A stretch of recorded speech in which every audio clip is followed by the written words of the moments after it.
For over 30 years, we've had the privilege to live and work in this great community. Kerrigan, Estes, Rankin, McLeod, and Thompson, representing accident victims across Northwest Florida.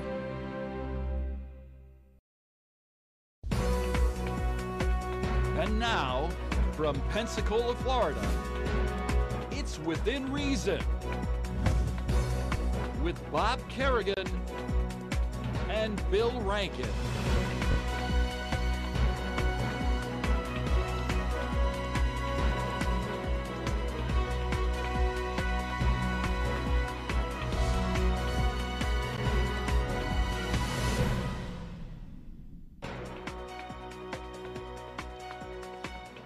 Good evening and welcome to Within Reason. Bob Kerrigan and Mr.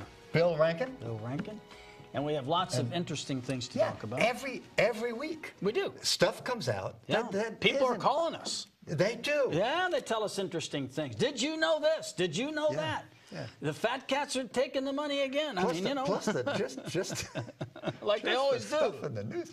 I mean, I don't know exactly when this came. It's actually been a while. I think the opinion came down May 31st. The League of Women Voters versus Browning, and all you got to do there is read the opinion, which anybody can, and it turns out, this is my opinion, and I think it's Judge Henkel's opinion too, that what the Republicans did with respect to suppressing the people who gathered signatures and gathered voter registrations is just abhorrent. Yes. It's just repellent. I mean, obviously they just decided the League of Women Voters and Rock the Vote, which sounds tacky to me, and some other organization, they were signing up people that the Republicans didn't like because they weren't going to vote Republican. So they just decided they would shut them down with some unconstitutional stuff. This is poor leadership. It's dramatic. It's Would they make it a felony, Bill, if you turned in a thing late or something? Well, here's what they did. And this is all in Judge Henkel's opinion. If you got an appetite for this, I do, but I have a kind of a dull life. League of Women Voters versus Browning. It's 27 pages, but it's double spaced. It's not that hard to read. So here's one of the things you did. You may have heard that they gave people like the League of Women Voters 48 hours on the dot. So Judge Henkel says, well, if you collect a signature at 8:03 Saturday morning, they're not open all weekend, so you'd have to turn it in before 8:03 on Monday morning, or you're going to be fined and punished and stuff. And I think that was widely known. But anybody who helped in this voter registration effort, and that includes people who are not signing people up, but they're just soliciting for the drive. For example, apparently, when some of these outfits have booths somewhere, or little desks where you can sign up and register to vote, they'd have people out there passing out flyers, go over here, and they would be doing nothing but passing out flyers. But they were identified and defined as the people who were covered by this act. So not only did they had their names had to be turned in, and if they quit, you'd have to turn in their names 10 days after, which is interesting for a volunteer who you never know when they're coming and going. The volunteers don't know. But each of these people had to sign something that they knew what the law was, and the form that they produced was wrong. It was just wrong. It violated the law. It suggested that if you turned in anything that was fraudulent, in other words, a voter came by and lied about their address. Right. And how would you know that? And you turned that in, you go to jail for 5 years. So you want each volunteer, you know, some do-gooder, League of Women Voters, to know the law. Right. Yeah, it's okay for them to know the law, but you're giving them this false idea about the law to try to scare them into not doing it. Yes. Which is the implication of that. It's just disgusting. Bill, here's what I don't understand. And I think you've been very objective about that, because this is an embarrassment to anybody. If the Democrats did it, it'd be just as big an embarrassment. And that Acorn outfit did some terrible things, just terrible things. So, I mean, you know, we call it like it is. Yeah. But and then what's even worse about that, the national government used to give Acorn. Now, if the Voting Rights Act says you can have an organization that goes out and helps people register to vote and gathers signatures and fills out the forms and sends them in. You want to do that, fine. But the national government gave Acorn money to do that. Why would you do that? I was trying to be very gracious, but you just piled it on, didn't you? I just tried to make a little casual comment that said that Acorn was bad, but oh no, that's all you needed. It's even worse. Well, I would like to make a couple of more points. Acorn was bad. I understand. A couple of more points. Oh, go ahead. This is no credit. I'll try to shut up. No, this is no. I'll let you talk. No, just go right ahead. The Republican Party shortening the voting hours and days. Give me. I can't argue about this. As that moron John of that? Stossel used to say. By the way, speaking of John Stossel, you know, he's just an awful person, in my opinion, okay? He's always... I thought we were just going to do policy, and we were congratulating ourselves on not doing ad hominem attacks. Okay, well... We got criticized for personally attacking people, and we said, no, we don't do that. We don't say this person cheats on their spouse or doesn't brush their teeth. We're just talking about policy. Okay, well, on Stossel, I'm glad he's at Fox, because he did not belong anywhere with objective news, because he decided how he was going to write the story, then he went out and proved it. And he did it. He hammered the trial lawyers. He hammered anybody and was always, give me a break. And we'll give you a break, John. Okay, the break you got is you headed to Fox where you belong on John Stossel. Well, but back to the voting hours, okay? The entire brunt of this was on working people. People who have a hard time getting to the voting booth, who want to vote, who love this country and cherish the right to vote. The Republicans said, oh, no. They were voting wrong. Well, you're voting wrong. What good's the right to vote if you vote wrong? We're cutting the hours because we certainly don't want just anybody to show up and vote, even though you're registered. Now, you add to that this purging thing. There's an article, there's an editorial in the morning paper. The response by some of the saying it was just wrong, motivated wrong. And here we have a wonderful supervisor of elections. I mean, a guy who's just done a terrific job. And many of these other counties. I think they do. They want to be efficient, and they don't want people waiting in long lines. And they're going to send out the information to tell you which districts you're in. I think Mr. Stafford does a good job. He does a terrific job. And he's quite capable of finding out if people aren't qualified. Do you think that any Republican who finds out that a dead Democrat voted in the last election would go screw through the roof? They'd find him, they'd prosecute him, put him in prison. But what comes down from on high is this list that you should show cause why your name shouldn't be stricken from the voting records. What, they have 500 people so far wrote in. So what are you doing? I'm a registered voter. I live in this country. I've served in war. And you're telling me I'm not on the voter list anymore? It was awful. Anyway, the morning editorial, same thing. So you have three things, right? Three things that really are telling. You're greatly curtailing voting hours. You're doing this absurd absurd purging. Yeah, don't sign up these high school and college kids. And you're penalizing nonprofit groups who sign up everybody. I swear, I think a lot of these high school kids, they vote Republican. They're more conservative than their parents are. So I don't know what the Republicans are so nervous about. Oh, we can't let young people vote. The teachers, what was going on at PHS? And remember that a teacher in Santa Rosa County didn't turn in the quick enough, and she was going to get fined $1,000. Right. Oh my God! Because she didn't turn it in. She didn't tell Monday morning. Didn't turn it in quick enough. Yeah. So anyway, it's no credit to the Republican Party. No, it isn't. It's shameful. Terrible. It is shameful. Well, of course, some of these efforts, you know, are. I mean, the MTV and Rock the Vote and what they do in high schools is, don't know anything, just vote. It's just important that you vote. Well, no. It's also important that you know what's going on a little bit. You know, an uninformed electorate. You know, well, we're going to have random voting, and I suspect that some of these high school kids, the teachers would, you're 18, okay, here's your, pass that out. We're going to turn it. Now you're registered to vote. You get They're not going anywhere near an uninformed electorate. You know what happened? Yeah. Pervasive Republicans get elected. That's what we have here. With an uninformed electorate, that's it. You get some unqualified guy who stands up and says, hope and change. I'm selling hope and change. Ooh, we've had enough of that. Well, we had hope, but we didn't get no change. Oh, we got change. We got some change. We didn't get no change. Yeah. All right, now, I'm just going to give you some. We're going to talk about the Maritime Park in a few minutes. We're going to talk about the University of West Florida. Let's just talk about the University of West Florida right now. Now, we're going to catch some criticism, but I want your speech about free speech, which you gave me on the phone, which I thought was great. The first thing that we ought to do, you know, we're critical of everything, including each other and ourselves. We're just cynics and critical, and we believe in nothing but dissent. There should never be majority opinion. It's just dissent. But we are not only allowed by our First Amendment to say what we want, but we don't have a First Amendment right to airtime and studio time at the University of West Florida or any of this stuff we're getting now. And some of the people who are graciously allowing us to do this with their TV cameras and stuff are being criticized by us. Yes. And I think that's wonderful. I think it's a credit to them. And they should love it. Well, they don't love it. People don't love being criticized. No. It's like people say, well, I have some constructive criticism. I ain't never heard any criticisms that constructive. It's always negative, and I don't like it. All right, now we're going to go to the golf course, okay? Yeah. So here we have... Here we have a presentation of a great idea that no one's heard about.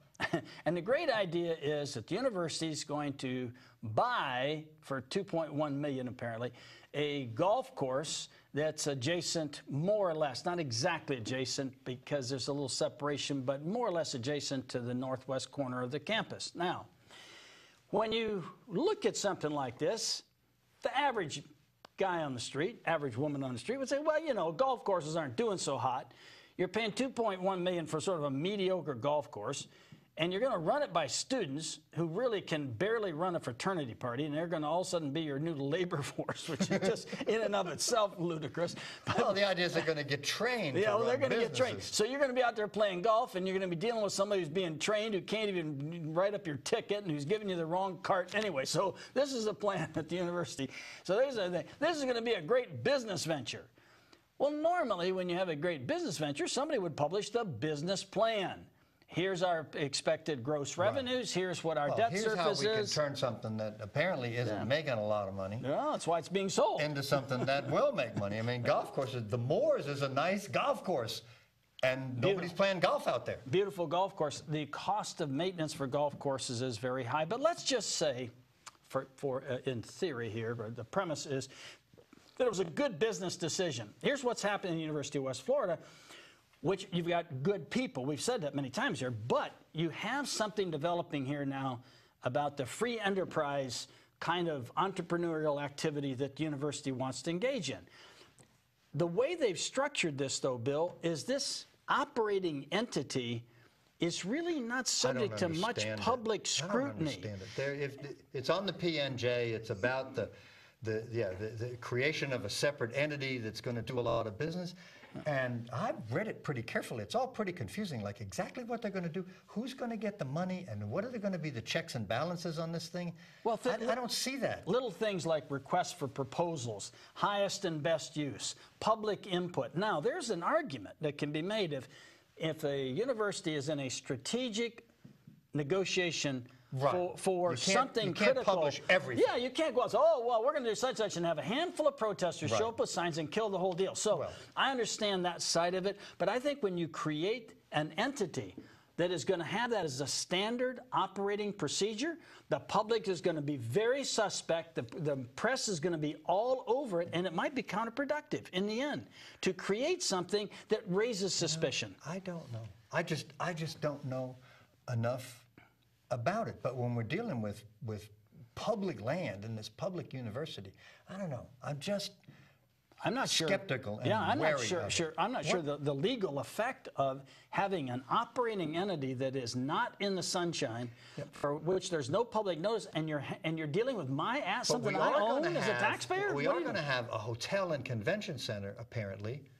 I don't know. On the university property, right? Didn't they clear the land for that? Well, that's what they're saying they're going to do. I don't know that they've cleared the land. And I don't know. I guess part of the deal is that students, you know, to get business experience, and I know from my college-age students that internships, my kid who's at the University of Florida has to have an internship to get his degree in sports management. He has to go somewhere and intern, and which makes sense. So having students be involved in business is a sensible part of the plan. Well, it's one way. You don't spend $2 million to give some students an intern chance. I mean, but there's also, why wouldn't you say, well, here's what we have to offer, and we want requests for proposals. What are you going to do? And part of that has to be whatever else we need you to do to deal with our interns. Free labor is usually not that hard to sell. No, it's not. You know? Well, it's pretty clear. So why can't it just be a straightforward RFP? And what you'd want, of course, is one of the big, Hilton or Marriott's, if it's going to be successful, they have worldwide reservations and they can cross-sell. Well, they're never going to build a Marriott out at Scenic Hills. I mean, you're talking about the convention center? What about the entrance to the to the university. Well, they might have a convention center, and Well, I don't know if where they have a they're gonna lot of students, then you have, you know, parents wanting to come. I don't know. Well, you don't need to build a $2.1 million golf course. Well, the golf to course get is a different thing. Well, I'm There may be something else going on there. Well, there is something else going on. When we come back after this short break, we'll talk about what might be going on about the golf course, not to disparage anybody or decision makers, but it's just hard to imagine that this is a wonderful business venture, which was the viewpoint that was pushing this thing along. We'll be back in just a minute.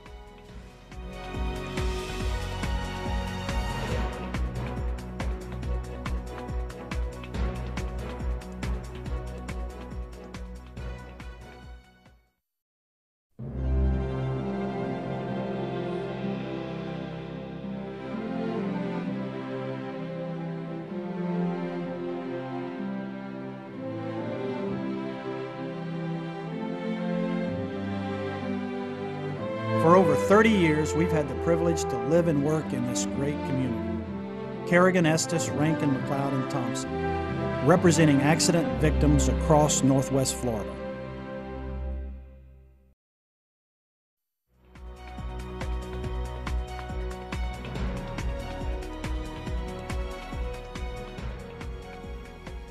Okay, we're back within reason, Bill and Bob. Now, during the break, Mr. Rankin just announced a plan, which is just startling in its revelation of reflection and intellectual depth. Could you give us that? Well, we talked a week or two ago. Mayor Bloomberg and everybody jumped on this. I really brought this up because Mayor Bloomberg said no soft drinks over 16 ounces, and people have 44-ounce big Very gulps. reasonable. And my comment about that was everybody just derided Mayor Bloomberg, and it was a terrible idea. Why don't you drink all the soft drinks you want, which is hard to disagree with.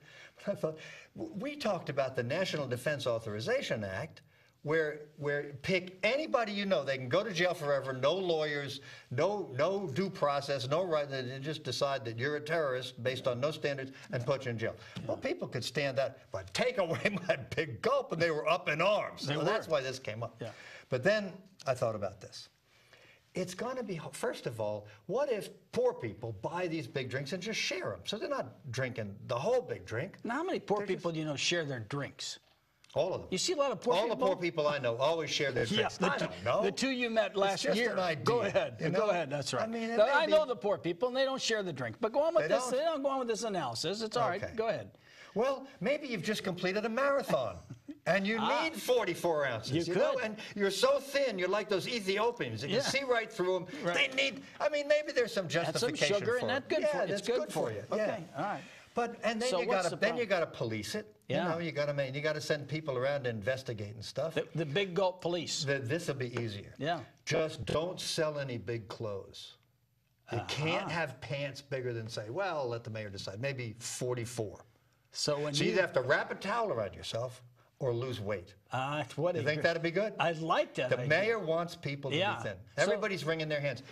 We have a nation of obese people. Yeah. But there's not a damn thing you can do about it. If people want to eat too much. To excess, yeah. Or if the Octomom wants to have 8 babies, or, you know. How many calories are in a small thing of Haagen-Dazs? Do you know how many? A lot. No, I don't know. Over 1,000. Really? Yeah. In a little thing of Haagen-Dazs. Where's the mayor when we need him? I don't know. That's too much calories But for you know, people. all the big and tall shops will have a big red mark through the tall part, right? You're out. No, through the big part. Oh, the big part. Yeah, you through can't the be part. big. You can be tall, That's your tall. like you. So those shops are still Here's another available. idea. But Now the big people, they don't have a This is an shop. original idea. All right. There are scales that will show your body mass index. Oh. So if you got height and weight, you can do the calculation for body mass index. Yeah. When you go up to the 7-Eleven, your body mass index reads out.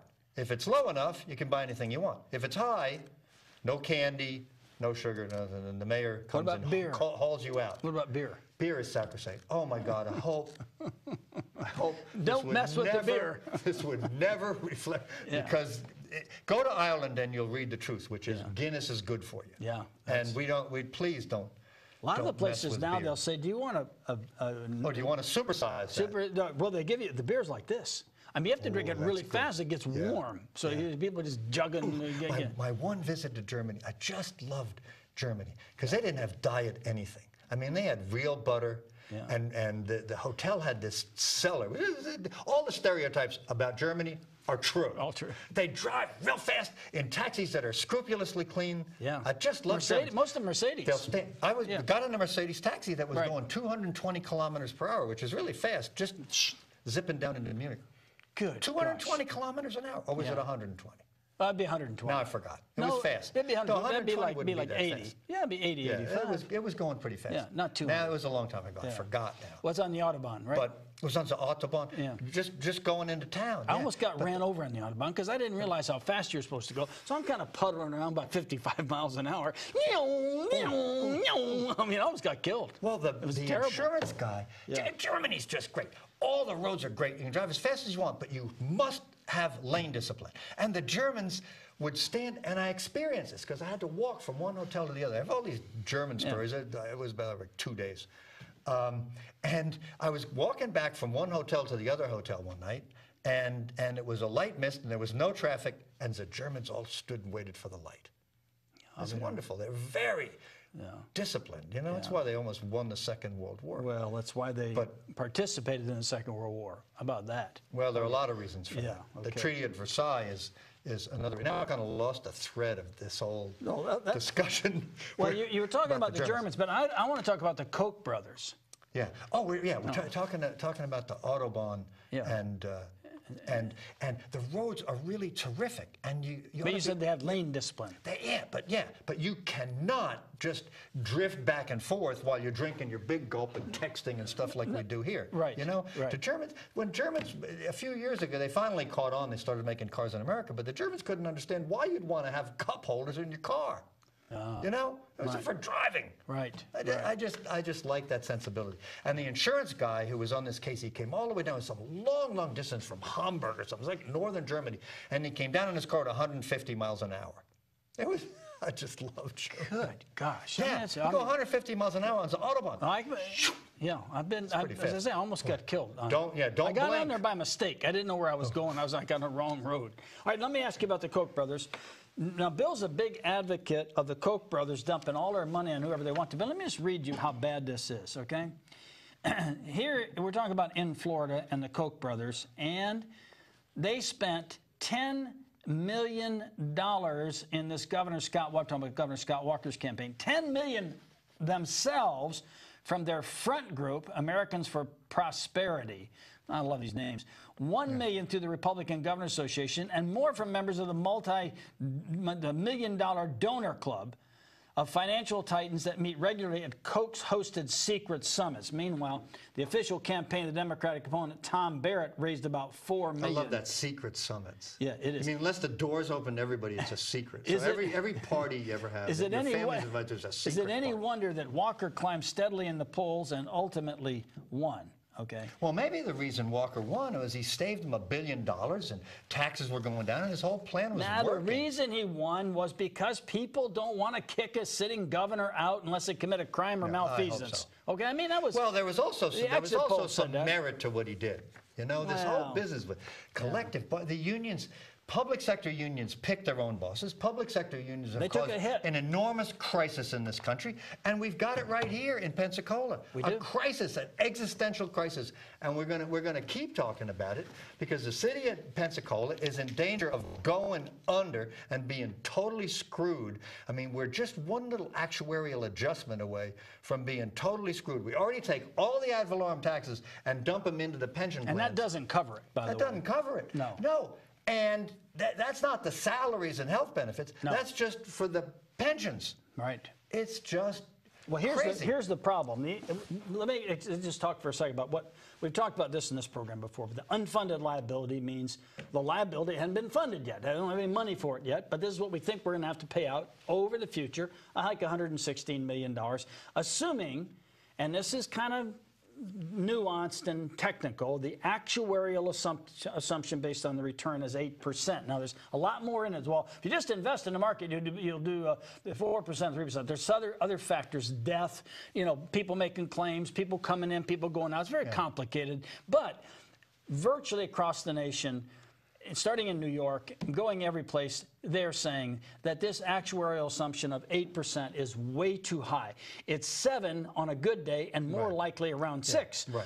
And if you haven't thought about this, if anytime you have a pension plan, any rational pension plan, as people, and the pension plans where employees kick in, you have a place for the money now. Where the Pensacola Police Department is concerned, they don't really kick in much, but you have the money, and you have the money from the employers, and you kind of guess as to what your liability is for this person at this time. And then it's pretty complicated mathematics, but they can figure it out and figure out what you're supposed to be putting into the pension plan. And the pressure on that number, that actuarial number, comes from the people who are receiving the benefits. They want that number very high so they can keep all of their benefits. Assume it's going to be great.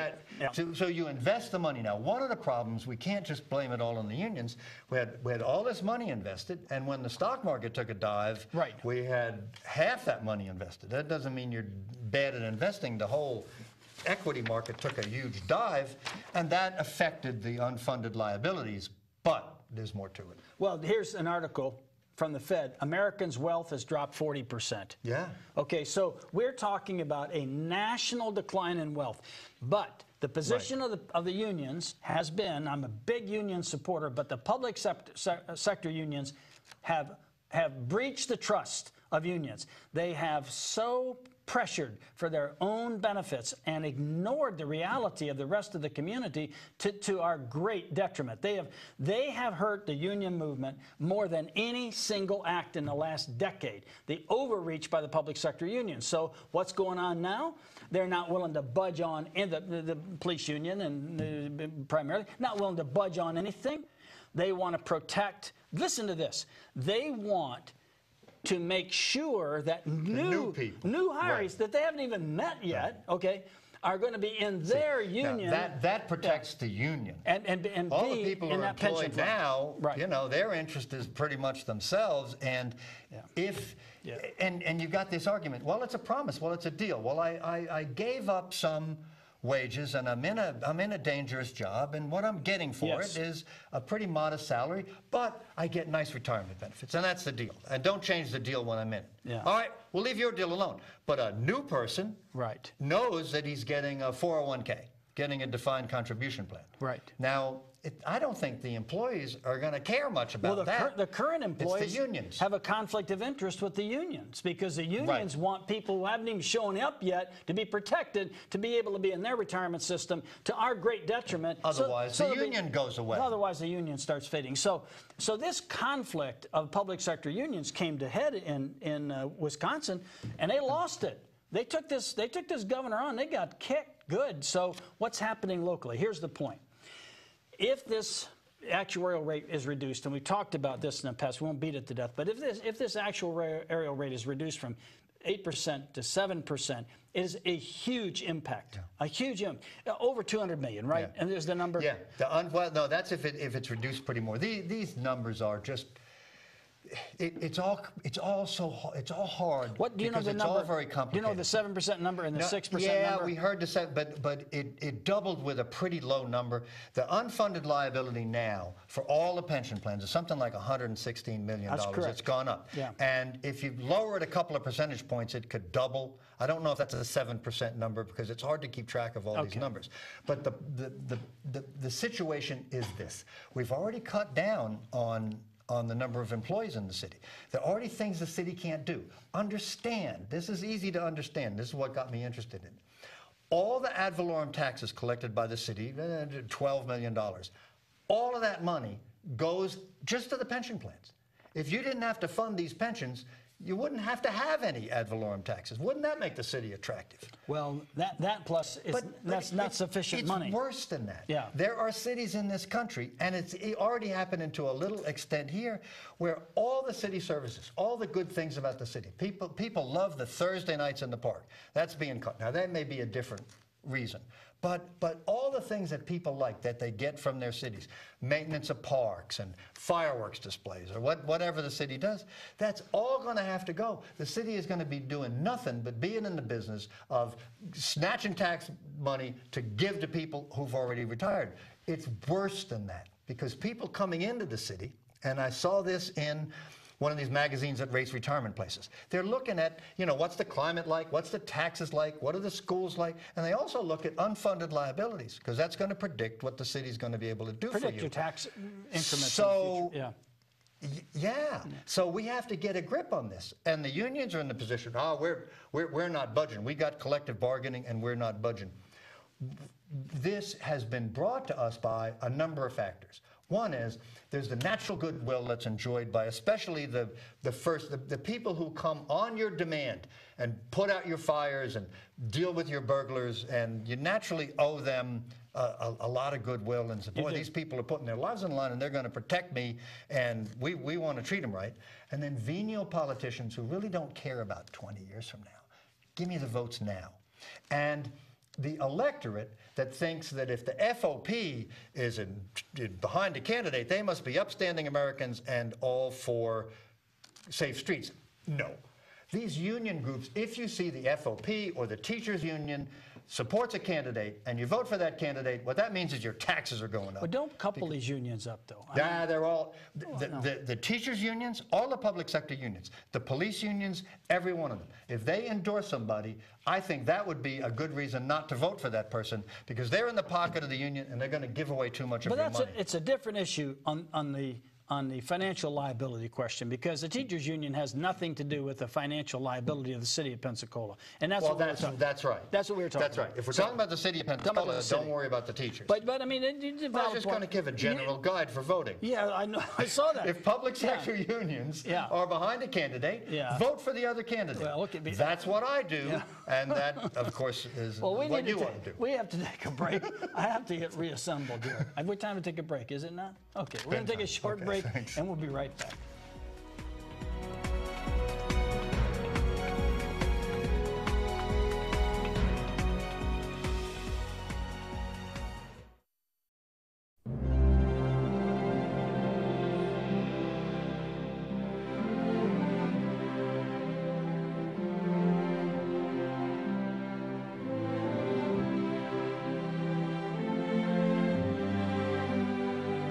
For over 30 years, we've had the privilege to live and work in this great community. Kerrigan, Estes, Rankin, McLeod, and Thompson, representing accident victims across Northwest Florida.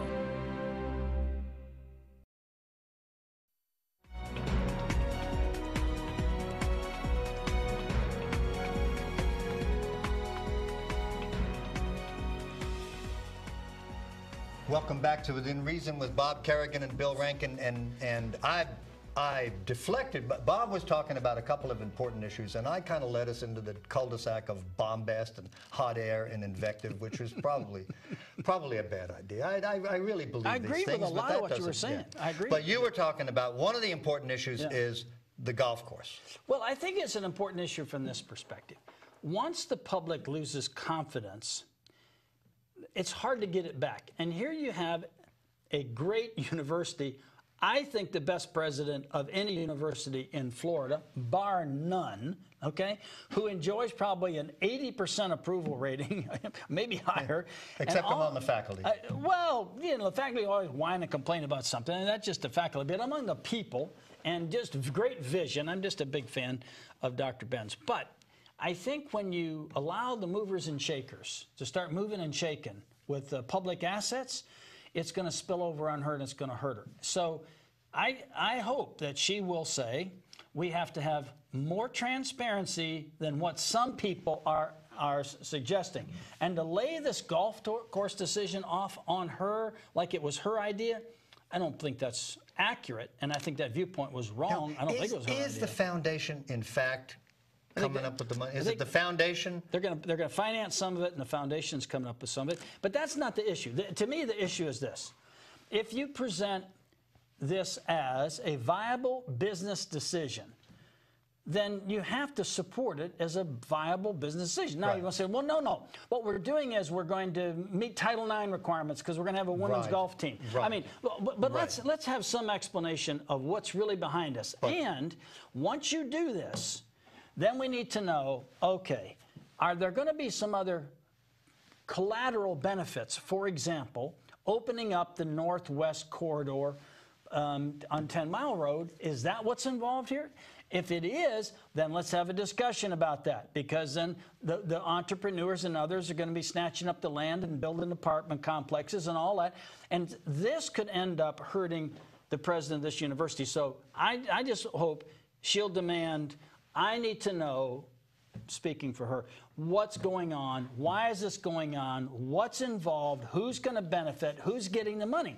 Because when you have public assets, the fiduciary responsibility is at the highest possible level, because it's not theirs, it's ours. Okay? So I hope that she'll just demand a lot more explanation before she thinks this is probably a good idea. Maybe it is. I don't know. Might be a great idea, but it needs more public discussion and a little less surprise, in my opinion. Would it be anything? Now, we don't have a right to look at the books of the Scenic Hills Country Club, but would it be okay for the public to know, well, what are we projecting in terms of, here's our debt service, we're going to borrow money from the bank, we've got to pay it back with interest, here's what it's going to cost to water the golf course, and here's what it's going to cost for all these things you need to do to maintain a golf course, and here's how much money's coming in. Absolutely. Now, maybe you don't have to make a profit, or maybe you don't even have to break even if you're doing something good for students. Sure. You know, they're probably not making money on the gym here or the ball fields. Of course not. Because they provide a service to the students. Of course. It would be nice to know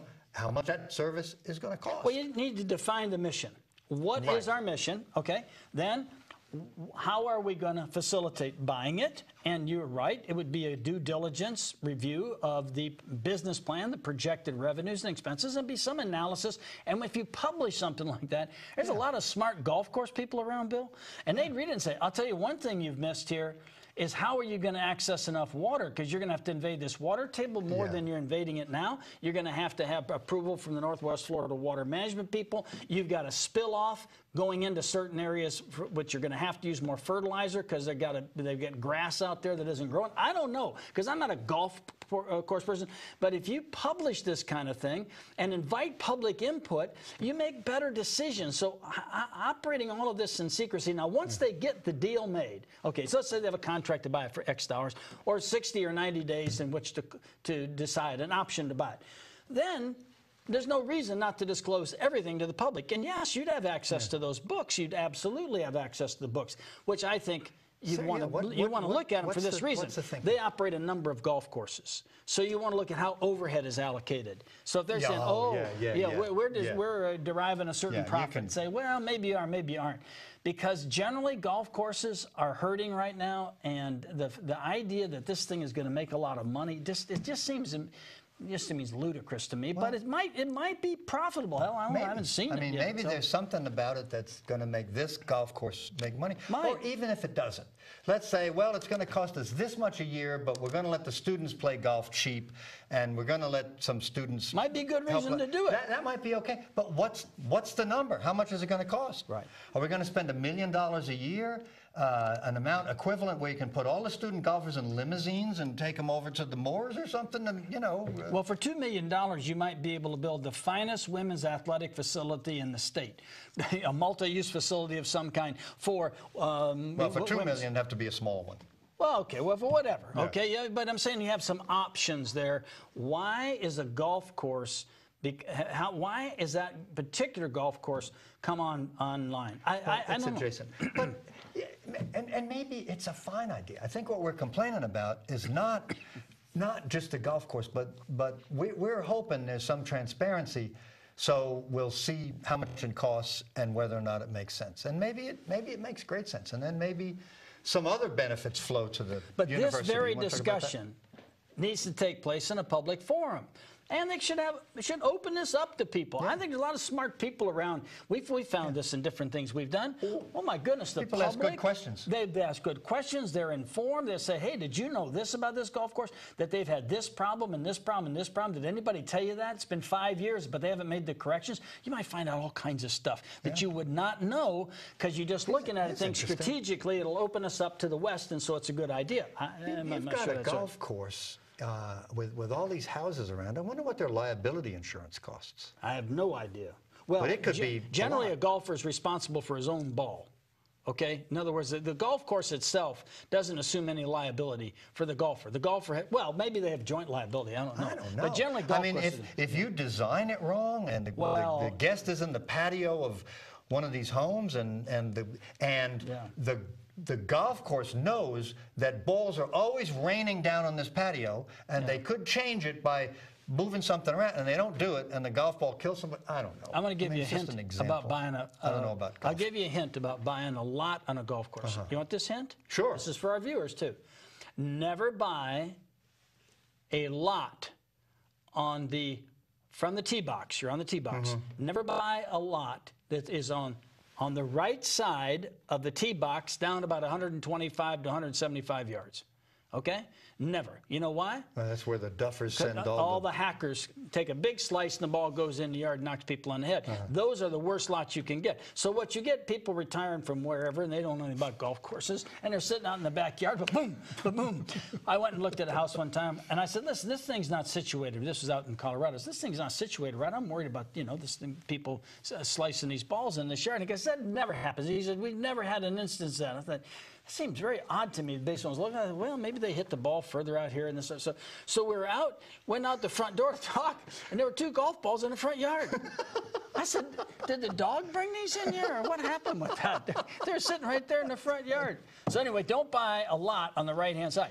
Back to your point, once you buy a house, and you put yourself in harm's way. I don't know. To me, the liability theory wouldn't be really good. Well, I bought a house here, and I didn't expect the ball to hit me on the head, although I knew it would land in my yard. I don't know. We wouldn't take it. You'd take a case like that. I wouldn't take a case like that. I don't know enough about it. I don't know enough about it to know. Yeah, well, I don't think there's much liability. But I knew a golfer is responsible for the ball he hits, okay? He's clearly responsible for it. And now you hit a ball and hit somebody in the head, you're legally liable for it.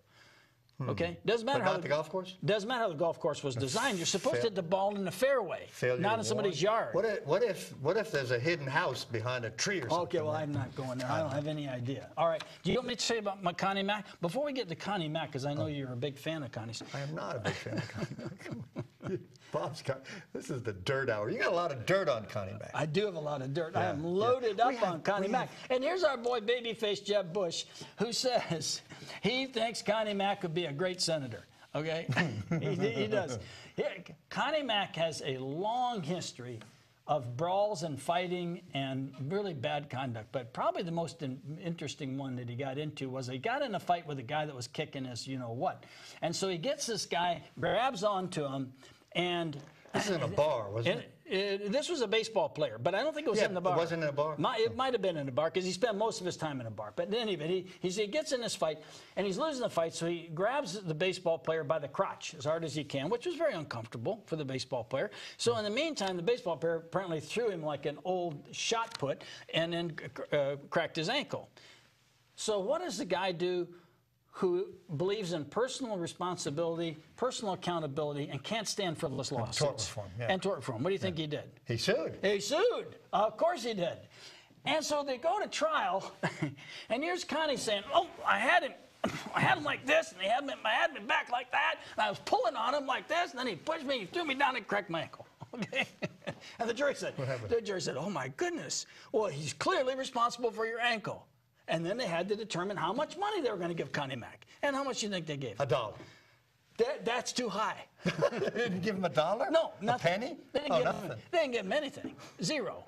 They gave him zero because basically Connie Mack started the whole thing. He just cracked his ankle. Now, here's the guy, by the way, he's had road rage, I guess they call it road rash. Road rage, he got in a fight with a guy on a car. Connie's been in more fights and brawls and drunks. And, oh, by the way, he had a little condo down in Fort Myers that apparently wasn't any bigger than a closet. That was his home so he could stay in the district, and he owned a $650,000 house in Virginia.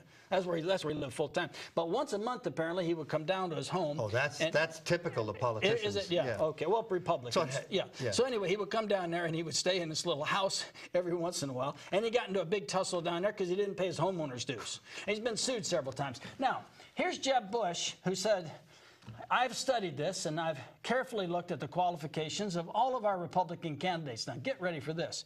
And Jeb has concluded, of all of these people running, Connie Mack's the best one they got. And he's going to run against Nelson. He's running against Nelson. He's the best one they have. Connie Mack, would you have anything to say about that? I mean, I'd like to have your say. Oh, okay. I mean, no, Nelson, I wouldn't vote. Yeah. Well, here's the problem. Yeah. When you vote for a person, you know, they may be admirable, but you're really voting for the party. Because to get anywhere, they have to play ball with the party. If you want a committee chairmanship, you have to play ball with the party. You have to vote where the party leadership tells you to vote. If I were you, I wouldn't use that play ball thing with Connie Mack. That doesn't work. No. You see, play ball kind of ignites this memory of going after the ball player. If you're thinking that perhaps, yeah, I got that. You got it? Okay, go ahead. If you're thinking that perhaps there's a good Democratic congressman you'd want to vote for, don't do it. Understand this. If, now that we talked about, this is a big if, I don't think it'll happen, but if the Democrats take control of the House, and if the Honorable Maxine Waters gets through her latest ethics problem, she will be the head of the House Financial Services Committee. Now, I've got a quote from Maxine Waters, but it goes something like this. She's talking to a bunch of oil company executives, and she's not liking what they're saying because they are talking about free enterprise and the stuff she doesn't like. And she said, well, this liberal, I'll tell you what this liberal is about. We'd be for nationalizing your companies. What do you think about that? And what I think about this, I didn't know Cesar Chavez was in our House of Representatives. I mean, she is just an outrageous fraud. You always pick on our weak link. And then you just pounce on it like a fox on a mouse. You see, that's the problem. That's the problem. You want to mention Nancy Pelosi while you're on this? I mean, well, can't you talk about... She's the head Democrat in the House. You're going to miss Barney Frank. You're going to miss Barney Frank. I'm going to miss Barney Frank in a way. Yeah. He's one of the most amusing and intelligent. Ooh, he was a smart guy. He was a smart guy. Smart guy. He was a menace. Really? He just did some favors for some friends, but you know that's pretty much. I was in a debate with a guy talking about this, what George W. Bush did with the prescription benefit. This guy's a very conservative guy and a very smart guy, and we were in this verbal jousting about it, and was on a radio station, and he had made some good points. And I said he's a very articulate and smart guy, but when I pointed out, well, your guy made a fix-in for the drug companies and gave them zillions of dollars. Absolutely. He said, well, they got a big lobby. It's like, well, wait, but that's not enough. That's not enough. Well, that explains it. Actually, that does explain it. It does explain it. Yeah. But he came. Yeah. Now, we aren't going to come back. And you have anything more about Maxine, or you finished blasting her? That's about all. Well, you want to know about Maxine's current ethics problem? Yeah, go ahead. Okay. Well, when they were giving out money... skip our last break. We're not taking our last break. When they were giving out money to the banks, Maxine lobbied really hard for this small bank because it was an African-American bank. Yeah. And I don't think she was really upfront with the fact that her husband had a big stake in the bank. Got a bunch of taxpayer money, and then I think they went bust anyway. Yeah, well. And that gave rise to an ethics complaint. So what Maxine did with that was to sue the committee. Uh-huh. Maxine's just, well, you know, she's a wacko liberal from California. You don't believe in litigation, but that's what you do, I think. I mean, isn't that what you make a living? Litigation. I don't believe in all litigation. You know, if you were a surgeon, you wouldn't believe in just taking somebody's nose off for the fun of it. You'd have to be good surgery. All right, do you want to talk about the Maritime Park? Yeah. Or not? No, that's a local issue that's really good. Yeah. Well, but we also want to get to the Farm Bill. Yeah, let's do. If we could post this slide that we have anytime that you guys can find it. Okay. This slide. And we can do the Farm Bill in an overview in about 2 minutes, and leave the rest of the show for the Maritime Park. That'd be fine. If you can find that slide back there, guys. If you can't, that's okay. Well, we've got the name of the website. It's www.farm.ewg.org. Right. Okay. That's the website. That is the website that will give you all of the people that are receiving farm welfare payments. This is a great. Or they are debating in Congress now. Here we are going in debt to the tune of about $4 billion a day, and they're debating the latest giveaway. They talk about the family farms. Well, what about the family grocery store? I don't know. Don't they need help? No. Anyway, they just pass out this money for really no reason. I mean, the free enterprise system could take care of this. There in the Depression, maybe you wanted to support the family farms because they'd all starve to death or go broke. That's just not true now. And the money goes generally to the biggest players. And it is a total giveaway to vested interests. There's absolutely no reason for it. It keeps prices high. Some land that's on a substandard gets used. It keeps the price of this farmland high. It's just bad on all accounts unless you're a recipient. If you want to know, county by county, and year by year, who's getting the money? It's very interesting. www.farm.ewg.org. That's it. And you can look at Santa Rosa County and see who all's getting the money. Then if you know who's related to who, Escambia County, too. Escambia County, any county you want. County. Year by year, congressional districts. And some of these folks are getting a lot of money. Some of them are elected officials. They are. So that's kind of hard be barred for elected officials. You know, from being the recipient of these acts that protect the family farm. Even if they're free enterprise, small government people, that doesn't mean they shouldn't take a few extra $1 million from the taxpayer because they are farmers. Oh, you want to talk about the Maritime? Okay. Now we've beat up the farm subsidies. Well, I'm glad we did that in the farm. The farm subsidies are outrageous. Stuff. We're in all this debt, and they're just passing out money. I wanted to read you this little about I've always give you a hard time about Governor Christie being a little tubby, but listen to this. Great. Listen to this. He took some people on in New Jersey when members of New Jersey's Senate Judiciary Committee asked Mohammed, this candidate, appropriately tough question about his enthusiasm for Islam's archaic law code. The Sharia, Christie ridiculed the lawmakers. Sharia law has nothing to do with this appointment at all. It's crazy. It's crazy. So this Sharia, a law business is crap. It's just crazy. And I'm tired of dealing with the crazies. I mean, it's just unnecessary to be accusing this guy of things just because of his religious background. For this outburst, unsurprisingly, the Council on American Islamic Relations thanked and applauded Christie. Well, this is quite interesting to me, because he doesn't suck up to anybody. That was a very controversial thing he said, and he said it in defense of a guy who was being unfairly. He takes on the unions. He's a tough He's done customer. a great job in New Jersey. New Jersey, I mean, corruption isn't tolerated in New Jersey. It's pretty much celebrated. I had an uncle who that's a great quote. wanted to be an alderman. I said, Uncle Neil, why are you running for office? He said, for the graft. He made no bones about it. Fortunately, he didn't win. He'd been in jail, probably. Wasn't that smart. But no, he's just saying, honestly, you and I discussed this before, that we have pervasive corruption right here in this county. It's obvious that they're insider sweetheart deals, and everybody wants to serve on this thing to get this access to this thing, just like we've been talking about. But it's just more discreetly handled than it is in South America, where you just go right and check. Well, it's a different kind of corruption. It's a different kind of corruption, but it's human nature. It's just corrupt. I mean, it's just all kinds of corruption. All right, so the Maritime Park. Yeah. Well, here's what we have so far about the Maritime Park, just so people can understand. All right, what is the Maritime Park? The Community Maritime Park Association runs the complex where the baseball park is now located, in the amphitheater, okay? It's an independent entity in and of itself, okay, that's run by a board. And this board derives revenues from leasing the property to various entities for revenues to use the property. And one of the primary leases is to an LLC, that is a limited liability company that is leasing it to have a ballpark, have a ball club there that they now have. Now, when the year is over, they'll either derive a profit from the leasing activities, or they'll have a loss. I predict they're going to have a loss, and I predict it's going to be several $100,000 based on what I now know about the deals that were made long before this current board was involved. I think some fairly poor deals, okay, from the taxpayer's perspective. The deal's a deal, so you have to honor the deal. But they're going to lose money, so the city's going to have to absorb that loss. Well, a little loss is okay, because you're attracting business downtown, right? And the theory was, right. Good for the theory was that when we build this thing down here, it will bring a lot of development, and that will increase the tax rolls, et cetera.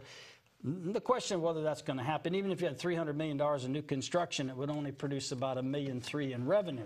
So the problem structurally, or finance-wise, is that these bonds were issued by the Community Redevelopment Agency, CRA, which is an area, geographical area, that keeps all the revenues from the ad valorem taxes down here. Well, they've pledged virtually all their money to pay the bonds, okay?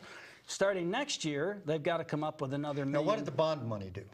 Bond money built the stadium. Okay, that's how that worked. Okay, but they pledged their revenues from property receipts as collateral for the bonds to build the stadium. To build the stadium. And then they lease the so the CMP owns the stadium, which they can lease out. The CMP doesn't own the stadium. They operate the stadium. Okay, the stadium is not owned by the CMPA. They're the operating entity, but the bonds are guaranteed by the CRA. Well, the problem is that the CRA is using most, if not all, their money to pay these bond payments, plus next year they've got to start paying $1.3 million to move the sewer plant, okay? So here's the issue. The city is faced with this shortfall, not only from the operation of the CMPA, which I predict is going to happen, but they may have shortfalls from the CRA coming up. They've got these shortfalls that they're looking right at. You can't borrow any more money because the CRA has pledged all the money that they can borrow for the building down there. You've got a very, very inexpensive, a very cheap lease to the person, the entity, the LLC that's leasing the property. It's a very favorable lease to the lessee. Again, what we've said, rightfully so, might bring a lot of activity downtown. We hope so. But it's a very, very favorable lease, which means it's not going to produce much revenue in the big picture of things. Now, the city is now facing, as Bill and I have discussed, these huge pension problems. So you've got this major development that is going to create a fiscal shortfall. No question how much, we don't know, but it's going to create a fiscal shortfall. And you're facing these unfunded liabilities that are going to increase. So the combination, and a overall decreasing property value. So when you look at the big picture, Bill, it's a problem. It's a problem that goes right back to these unions. The mayor has to draw the line and tell them, hell no, we're not going to go. You're not going to keep taking. You can't. We can't afford it. We just can't afford it. And to his credit, he's trying to do what he can do, but the unions are powerful, you know. Yeah, they are. When we looked at this on the mayor's pension committee, every way the thing could be gamed, and the police department, I love the police department, but they're the best example of costing the city an enormous amount of money. You talk about, well, how do you figure the pension? Well, you figure the pension, I think it's the best 3 out of the last 5 years, and if you can spike the pensions with unlimited overtime, then you're giving away more money. Spike the annual earnings. You spike the earnings with overtime. I don't think they do it now, though, do they? They're talking about changing it. Oh, okay. I thought they had changed it. No, and it just jacked up the final year earnings. But again, we're back to the cops. Bill and I, we love them. You know, a deal's a deal. We need to protect them, but we have to draw the line. And the police department employees now have a direct conflict of interest, I think, with their union, and they're going to have to sort this out. Okay. And the truth is, we just can't afford them anymore. Can't afford it. I mean, the sweetheart deals that were given out by venial politicians are just absolutely crazy. Would never happen in the private sector. For example, well, we're running out of time for examples. Join us again, and we'll have more to say about this. Yeah, about the remarriage. That's one of the best. All right, we have that for next week. Thank you very much for watching Within Reason, Bob and Bill. Email us, send us a note, and if you have a contrary opinion about what we've said, particularly about the Maritime Park or the golf course or whatever, we will air it in its entirety. Or more information that we don't have. Or more information. You send it on to us, and we'll see you next week. Good night. Thank you.